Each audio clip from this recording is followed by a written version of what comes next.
Greetings, beloved ones, and welcome to yet another episode of Shakti Temple Talks. And today's topic is yet another very inspiring topic in my life, or view, I guess, in my life, and that is living life as mythos, or living a mythic life.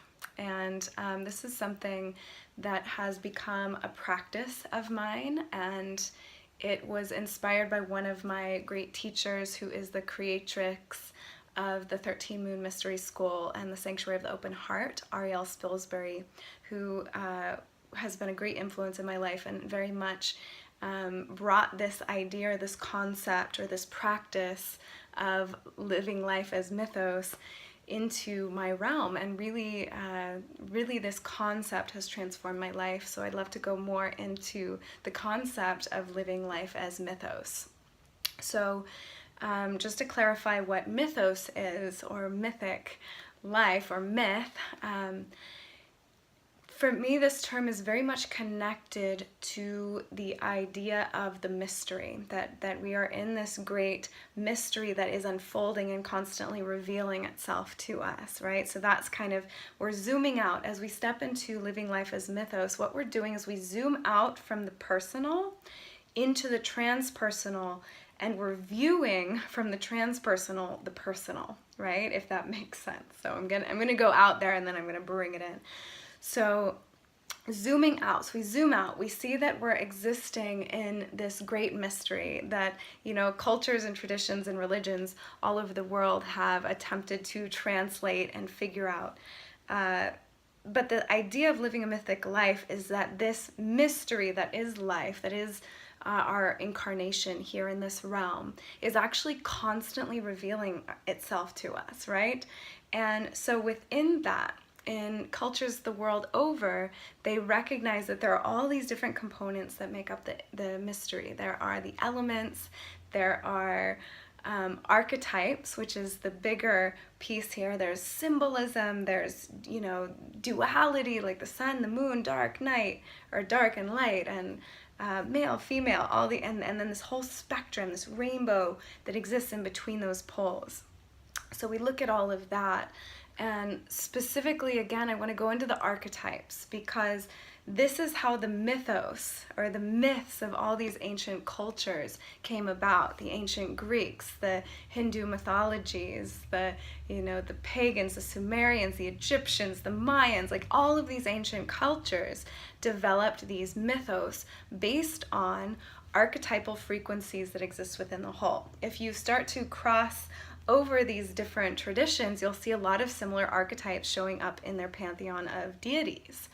And there's a reason for this, right? And all of these archetypes have a mythic story that they're playing out, right? There's a story about Isis and Osiris. There's many stories about Shiva and Shakti. There are many stories about, Aphrodite and Zeus. And so these mythic stories, right? These are kind of the hero and heroine journeys of these archetypal imprints that exist within creation. Now, we are all connected to that. We are all, we have these archetypes living within us and playing us out in these lifetimes. And so the invitation in living life as mythos, or living a mythic life, is that rather than allowing ourselves just this kind of mundane, unmiraculous view on our lives in the world, we can start to have a miraculous view of our life. We can start to see the synchronicities and the common threads that have been with us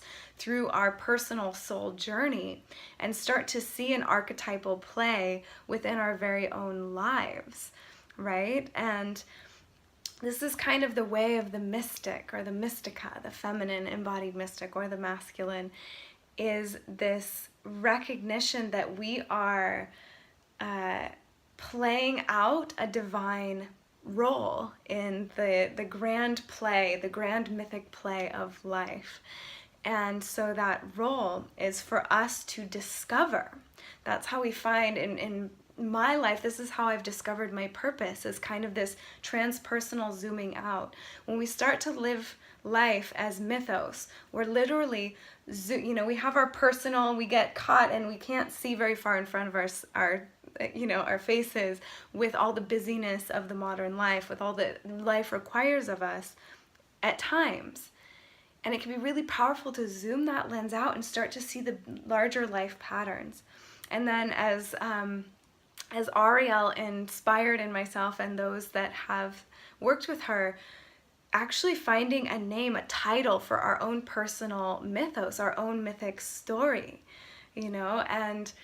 and this allows us this deeper, this broader, this more expansive, this more miraculous experience of life, and a knowing of our journey, of ourself, of our purpose, of our soul imprint, of our evolutionary path towards love, towards union, towards self, towards the divine, towards the beloved, right? And all of our mythos are different, and this is like, it's one of those gifts from creation that we're each given this like mythos to live out.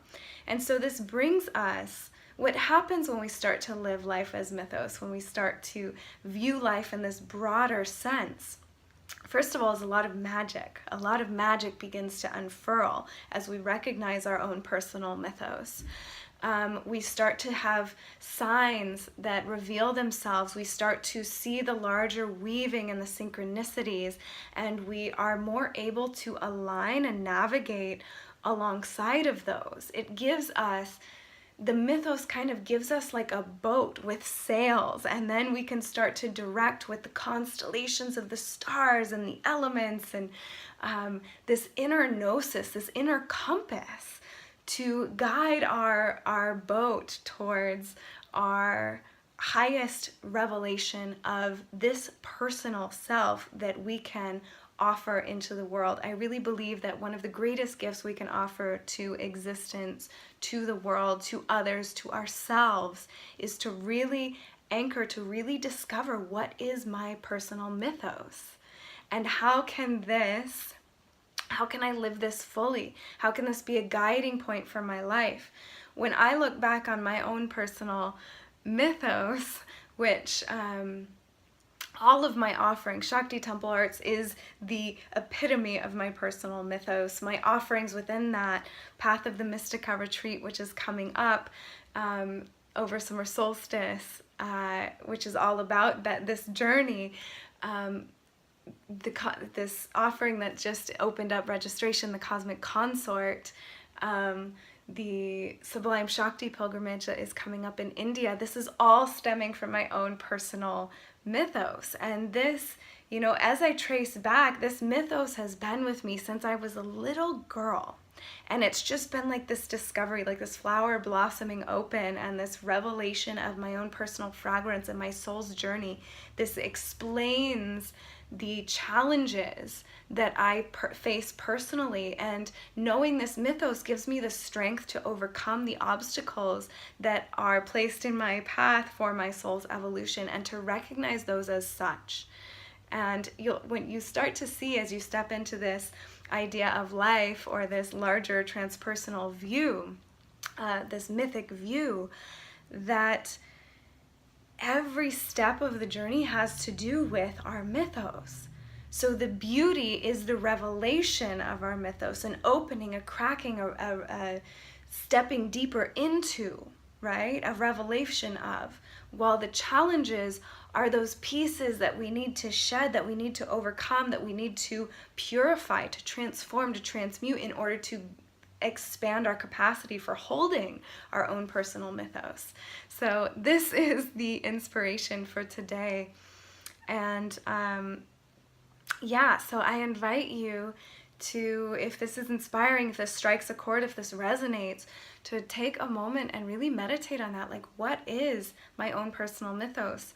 And the invitation is not to get the mind too involved, because the mind likes to make stories, but to feel in your body, to feel specifically in the heart. What is my personal mythos? And as you get a feel for that, to allow to arise a title for your own personal mythos. What is your title? What is the title of your personal heroic or heroine journey. So this is the inspiration, and if you would like to dive deeper into this idea, into this embodied experience, I invite you to join myself and Shireen Chamsdiba specifically for Path of the Mystica retreat in Greece, which is all about stepping into these mythic realms of experience, and also the Cosmic Consort 9-week online initiation into the divine realms of Tantra will be another powerful taste to go into the realms of the mythic. So thank you for exploring this with me today, and I hope that it sparks some inspiration, that it rings that temple bell within and brings more clarity to your journey and your purpose. Much love to all of you.